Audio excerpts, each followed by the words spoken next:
Finally Pakistan अपनी automotive industry के लिए काफी बड़ा और रेवोल्यूशनरी स्टेप ले चुका है, जिससे भारत को कई सालों पहले ले लेना चाहिए था। लेकिन आज भी हम कई बिलियन डॉलर्स के इस मार्केट से बाहर हैं। अब पाकिस्तान की बात इस चैनल पे आज क्यों हो रही है और इसका भारत से क्या लेना देना है, इसके बारे में बाद में बात करेंगे। पहले मेन खबर के बारे में बात कर लेते हैं। मैं सेकंड हैंड या रिफर्बिश्ड गाड़ियों के एक्सपोर्ट मार्केट की बात कर रहा हूं, जिसकी वजह से आज जापान हर साल 11 बिलियन डॉलर्स अपनी इकोनॉमी में जोड़ पाता है। न केवल जापान बल्कि यूनाइटेड स्टेट्स, कोरिया और यूरोप के कई देश आज सेकंड हैंड गाड़ियों के ग्लोबल मार्केट को चलाते हैं और इसी मार्केट में अब पाकिस्तान एक बड़ी एंट्री मारने वाला है। हालांकि पाकिस्तान का एक्सपोर्ट मॉडल इन देशों से अलग इसलिए भी है क्योंकि ये देश अपने देश में बनी यूज्ड कार्स का एक्सपोर्ट करते हैं। पाकिस्तान की ऑटोमोबाइल मैन्युफैक्चरिंग काफी छोटी है और गाड़ियों का लिमिटेड प्रोडक्शन फिलहाल इस देश में किया जाता है। इसलिए पाकिस्तान एक अलग अप्रोच के साथ second hand car market export में उतरेगा। तो पाकिस्तान का प्लान है पहले दूसरे देशों से यूज्ड कार इंपोर्ट करना, फिर उन्हें रिफर्बिश करके दूसरे देशों को एक्सपोर्ट कर देना। ये वही मॉडल है जो यूएई कई सालों से अपना रहा है और हर साल यूज्ड गाड़ियों का इंपोर्ट करने के बाद उन्हें रिफर्बिश करके 6 बिलियन डॉलर्स कमाता है। यूएई जापान समेत यूनाइटेड स्टेट्स, कोरिया और यूरोप से इन पुरानी गाड़ियों को एक फ्री जोन में लाके खड़ा करता है और इसी जोन में इन गाड़ियों को रिपेयर किया जाता है और नई जैसी बना के इसी एरिया से एक्सपोर्ट भी कर दिया जाता है।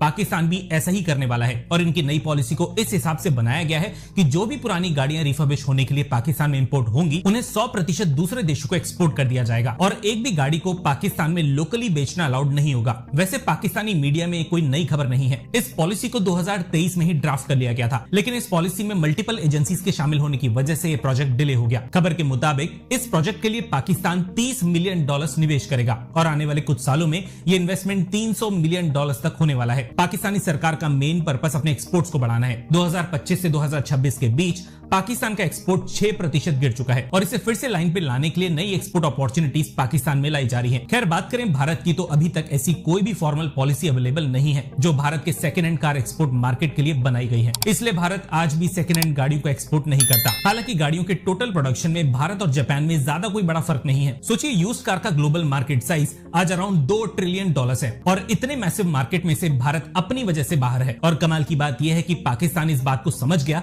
लेकिन हमें इस मार्केट को समझने में अभी भी देरी हो रही है। पर इसके कुछ रीजन भी हैं जो भारत से सेकंड हैंड गाड़ियों के एक्सपोर्ट को फीजिबल नहीं बनाता। सबसे पहला कारण यह है कि भारत के खुद का सेकंड हैंड मार्केट काफी बड़ा है और हर साल जितनी गाड़ियां सेकंड हैंड मार्केट में बेची जाती हैं, उतनी ही आसानी से खरीदी भी जाती हैं। इसके अलावा जापान में गाड़ियों को 3 से 4 साल चला के चेंज करने की प्रैक्टिस है। भारत में गाड़ी को कम से कम 15 सालों के लिए चलाया जाता है और कई शहरों में ये इससे भी ज्यादा हो सकता है। इसके अलावा एक रीजन ये भी है कि अभी तक हमारे सी पोर्ट सेकंड हैंड गाड़ियों को स्टोर करने के हिसाब से डिजाइन नहीं है और ना ही भारतीय सरकार की ऐसी कोई पॉलिसी है जो सेकंड हैंड कार्स के एक्सपोर्ट को सपोर्ट करे। दुनिया में आज 80 से ज्यादा देश ऐसे हैं जहां सेकंड हैंड गाड़ियों का मार्केट काफी बड़ा है और पाकिस्तान अब इन्हीं मार्केट्स में उतरने की तैयारी में है। देखिए, ये बात मैं पहले भी कह चुका हूं कि आज अगर जापानीज गाड़ियां दुनिया भर में पहली पसंद हैं, तो उसका कारण है जापानीज गाड़ियों की पब्लिसिटी, जो सेकंड हैंड गाड़ियों के एक्सपोर्ट की वजह से ग्लोबल मार्केट में बनी है। अब क्योंकि हम पुरानी गाड़ियां एक्सपोर्ट नहीं करते, इसलिए दुनिया के कई देश भारत की टाटा और महिंद्रा की पैसेंजर कार्स के बारे में जानते ही नहीं है और ये केवल कार्स ही नहीं बल्कि कमर्शियल बस और ट्रक्स को लेके भी है।